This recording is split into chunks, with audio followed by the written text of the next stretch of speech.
Здраво, пријатели, добродојдовте у 47 епизода. Јас сум Јосиф, ова е The Better Nutrition Show и она што имам денеска многу работи да ви споделам, односно една тема загатлива која што многу од вас ќе ви интересира.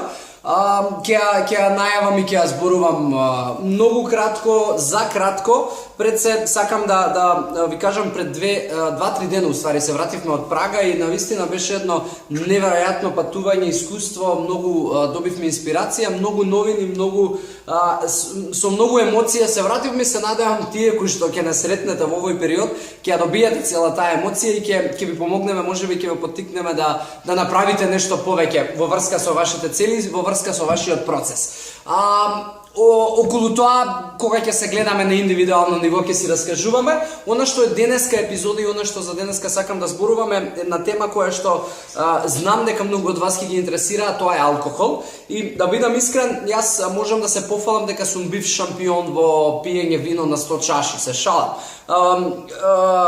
Искрено кога почнував со целиот овој процес и начин на исхрана и кога ги менував навиките, она што ми беше едно од првите прашања дали ќе смеам да пијам алкохол, затоа што не знам, имам љубов, да не се лажам, и кон алкохолот и на еден начин и тоа ми е животен стил, сакам да го имам во својот начин на исхрана и за цела среќа немав никаков проблем со тоа и не ми беше забрането. Се разбира, доколку можеби сакате здраво не.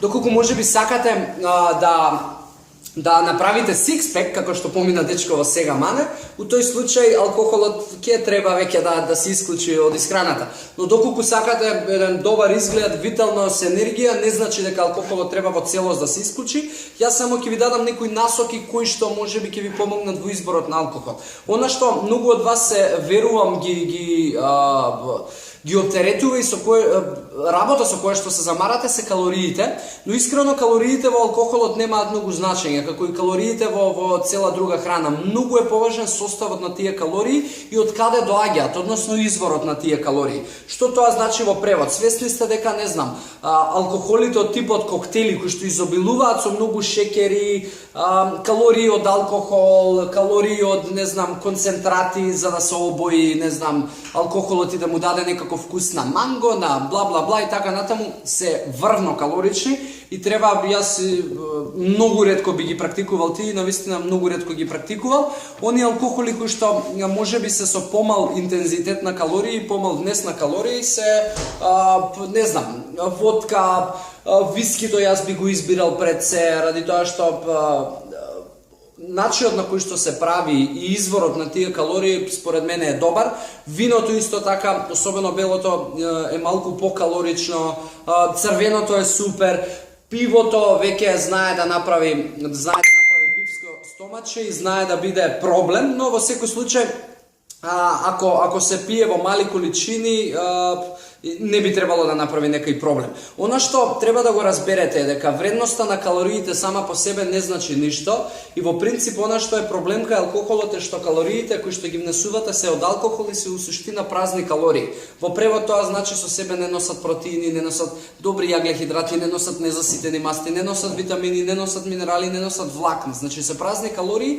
И тука е проблемот, но во секој случај, еве ако зборуваме за виното, според мене е по состав можеби најдобар алкохол, не по калории, затоа што има и антиоксиданси во него. Но се разбира, ако се претера веќе џабе се и антиоксидансите, мојот омилен пијалок е искрено црвено вино и еве, заладува и доаѓа сезона во која што ќе се практикува. Во принцип, она што е главниот совет е умереност, како и во секоја друга работа, избегнување на тие можеби обоени пијалоци, избегнување на премногу жестоките пијалоци и пак и мојот избор искрено би бил вино и виски. Тие се можеби најдобрите алкохоли. Не дека не ги пијам останатите, освен коктелите, али во секој случај тоа е мојот избор и мојот совет. Ако знаете нешто подобро, слободно споделете, а и од она што гледав дека вие ми го испраќавте во инбокс на вчерашното прашање беа практично и тие три најзастапени алкохоли: вино, пиво и некој од еве. Од жестоки вино, пак речам, избегавајте да додавате внатре сокови, да ги мешате со одредени работи за сладувач. Тоа го имам, дечки, за денеска. Фала ви што не следите, фала ви за интеракцијата цела и за такви какви што сте. Се гледаме у следна епизода. Hello Фросе и останете ми со здравје и убава работна недела. Чао, чао!